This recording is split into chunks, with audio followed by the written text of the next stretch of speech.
रोज रोज वांग्याची भरली वांगी अशी पद्धतीची वांगी बनवून कंटाळा आलेला, म्हणून आज काय ठरवलं तर खारं वांग मस्तपैकी हिरव्या मिरचीचं बनवायचं। तर मी वांगी अशी छान अशी कट करून पाण्यातच ठेवलीत, कारण ती काळी पडू नयेत म्हणून। ही छोटी वांगी होती, मोठी वांगी मोठ्या वांग्यांचं मस्त होतं, माझ्याकडे छोटी होती म्हणून मी त्याच वांग्याचं बनवणार आहे।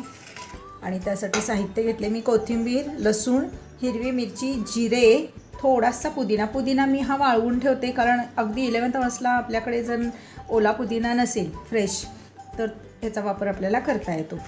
आणि खोबरं आणि हिरवी मिरची मी छान अशी तेलात परतून, आता हे सगळं साहित्य आपल्याला भरडं असं म्हणजे रवाळ असं आपल्याला मिक्सरला वाटून घ्यायचं।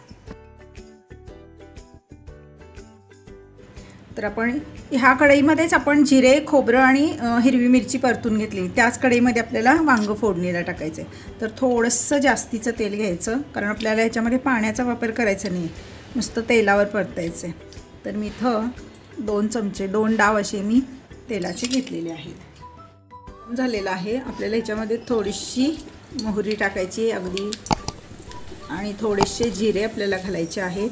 ते छान परतले की आपल्याला चिमटभर हिंग घालायचं आहे। हिंगाचा वास या भाजीला खूप छान येतो। आणि हा आपण बघा भरडशी वाटलेला हा मसाला आपला, तर तो आपल्याला याच्यामध्ये घालायचा आहे। आपण अगोदरच खोबरं, जिरं आणि हिरवी मिरची हे छान असं आपण तेलामध्ये भाजून घेतलेलं, त्यामुळे हा मसाला फारसा भाजायची काही गरज नाही आहे। 1 मिनिट आपल्याला हा परतून झाला। तुम्हाला आवडत असेल तर हळद घालू शकता, नाही घातली तरी काय हरकत नाही। मी थोडीशी पाव चमचा हळद घालणार आहे। आणि चवीनुसार मीठ, चवीनुसार म्हटलं तर आपल्या वांग्याच्या प्रमाणावर मिठाचं प्रमाण राहतं।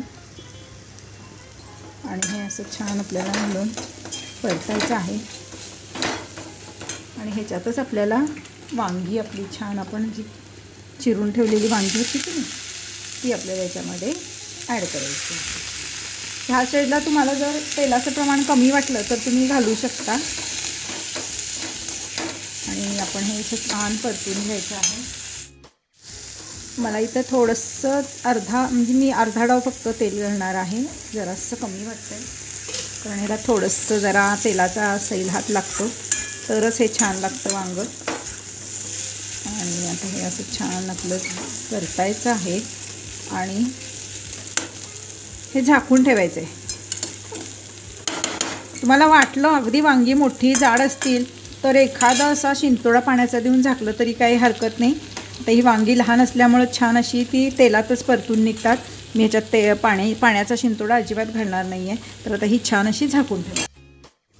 बघा आता एक 4 ते 5 मिनटं होत आलेली आहेत। हे बघा कसली दणदणून वाफ आली, बघितलं का? आपण पाणी अजिबात टाकलेलं नाही आहे तरीसुद्धा। आता आपण हे जरासं हलवायचं आहे, वांगं शिजले का बघायचं। थोडंसं शिजत आलेलं आहे, फार पण अगदी गिच्च शिजवायचं नाही, ह्याला थोडंसं शिजवायचं आहे वांगं। परत आपण अजून एक 10 मिनटं ह्याला ठेवूयात, असं छान असं झाकून की आपली भाजी झाली तयार।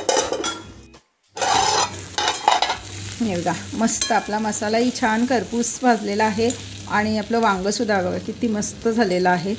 हे खायला खूप छान लागतं। तुम्हाला रसभाजी हवी असेल तर ह्याच्यात तुम्ही पाणी घालून रसभाजी पण करू शकता, पण हे असं मस्त लागतं। वांगं अगदी छान शिजलेलं आहे, तुम्ही बघू शकता। हे बस आपल्याला हे वांगं आपलं तयार आहे। भाजी मस्त ही साधारणतः आता गॅस करूया बंद, मसाले वगैरे करून ही भाजी साधारणतः 15 ते 20 मिनटात ही भाजी आपली मस्तपैकी होते। 15 ते 20 मिनटं म्हणजे कसे मसाले आपले भाजणे करणे, वांगं चिरणे अशा पद्धतीनं अगदी। आणि गॅसवर फोडणी टाकल्या ही साधारणतः एक 7 ते 8 मिनटात ही भाजी आपली तयार होते। वांग्याची अशी मस्तपैकी हिरव्या मिरचीतली वांग्याची भाजी तयार झालेली आहे।